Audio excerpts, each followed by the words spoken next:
The New York Times has reported that there's yet another update from Abbas Araghchi, that's the foreign minister of Iran. Now, this is in regard to a 2-week ceasefire, which does appear to be developing to be a real thing, which is good news, okay? Now, here's what Faraz Fasihi over at the New York Times is reporting. I'm gonna read from the New York Times verbatim. Iran's foreign minister, Abbas Araghchi, said in a statement that Iran has agreed to Pakistan's proposal for a ceasefire and that attacks against Iran are halted. Iran will also cease their defensive operation for a period of 2 weeks.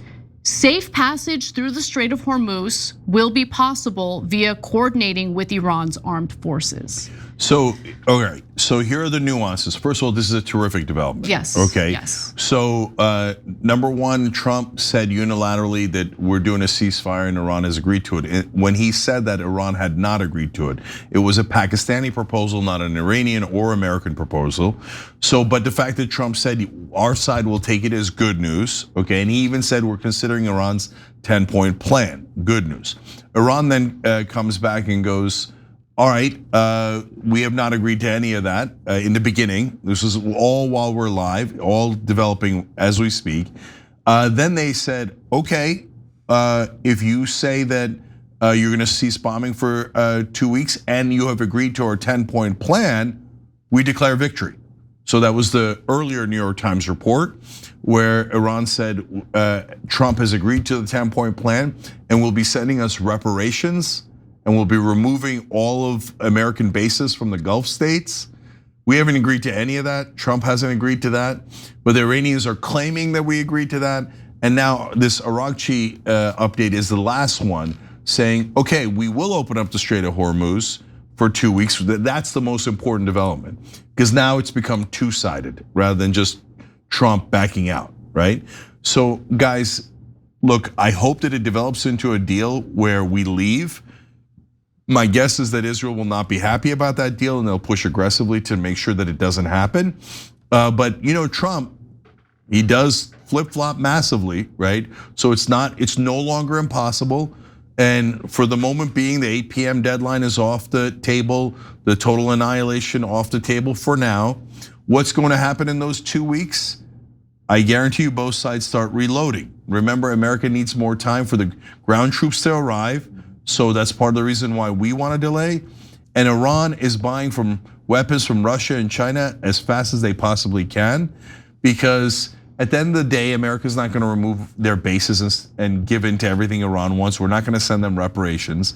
There is a deal they can have without that, right? Iran can soften on that. We can soften on, well, we don't really have any demands. Only Israel has demands. So the only thing we want is reopen the Strait of Hormuz. Sorry, this was a really stupid idea on our part and just come home, right? So, and I would love that. That would be awesome. Reopen the Strait of Hormuz. We don't give up anything otherwise, and we come home. We had no business in this war in the first place. If Iran and Israel want to keep going, that's their business, okay? But it would be terrific if this happened, but hey, I'll take the 2-week pause. That is a terrific development. So Joe Kent, who stepped down from the Trump administration over this war with Iran, is issuing an emergency message saying that we need to protect the possibility of peace, right? And protect the ceasefire by making sure that Israel doesn't F it up. He says that he's worried that Israel will attempt to sabotage the ceasefire deal. He says now is the time to restrain Israel and cut off its military funding completely. He says Israel's word should never be trusted because they are liars. So now let me back that up with empirical data. So Israel has not listened to any ceasefire they have agreed to before. They agreed to a ceasefire with Hamas and they did not follow through. They kept bombing and bombing and bombing all over Gaza. They did it again today. They kill on average 5 Palestinians a day. That war is not over. That conflict's not over. Israel continues to slaughter the Palestinians in Gaza. They made a deal with Hezbollah. Afterwards, Hezbollah did not fire one rocket into Israel. Israel fired over 1,000 rockets into southern Lebanon. They never listen to ceasefires, and they always try to kill the peace negotiators. So that is why right now, as Anna said earlier in the show, the Pakistanis should be careful. Yes. Because the minute you get an effective peace deal or a ceasefire even, the Israelis want to kill you. And literally. Yeah, and it's literally happened to the Hamas negotiators that were supposed to be very safe in Qatar as we're working on peace. It's happened a number of times. It's happened to Iranian negotiators before. So, and by the way, several times Donald Trump has pretended there was a ceasefire or that he wasn't going to attack, and then used that as a way to surprise them and attack Iran anyway. So this thing is a million miles from over. But I don't like, I was as you saw as we were live today, enraged in the beginning of the show about the possibility of massive destruction and terrible economic catastrophe that was ahead. So the fact that they're at least pausing for 2 weeks is still terrific news. I don't want you to miss that. I was looking at some Earth Day and climate change designs on Shop TYT and really wanted to order a few shirts. I was ready to check out, but then I realized I left my wallet in another room. It's so frustrating. I really didn't want to get up and look for it. Then a light bulb moment. Shop TYT is powered by Shopify. And there it was, the familiar purple Shop Pay button. One tap and you're done. No getting up, no hunting for a card. That friction-free checkout experience is all thanks to Shopify.